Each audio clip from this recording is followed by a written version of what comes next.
Hi అండి. నడుము, భుజం, సంక భాగం బట్టి బ్లౌజ్ కొలతలు.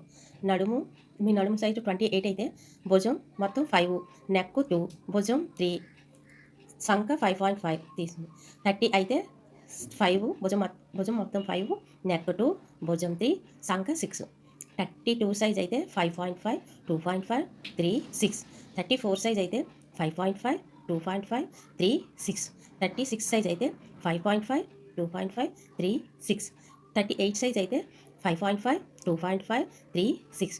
40 సైజ్ అయితే 6, 3, 3, 6. 42 సైజ్ అయితే 6, 3, 3, 6. 44 సైజ్ అయితే 6, 3, 3, 3, 6. అలా ఈ కొలతలు పెట్టి ముందు మనం నడుము కొలతను పెట్టి భుజం సంక భాగం అన్నీ బ్లౌజ్ కటింగ్ చేసుకోవచ్చు. ఈ వీడియో కనుక మీకు నచ్చినట్టయితే లైక్ చేయండి, షేర్ చేయండి, నా ఛానల్ని సబ్స్క్రైబ్ చేసుకోండి.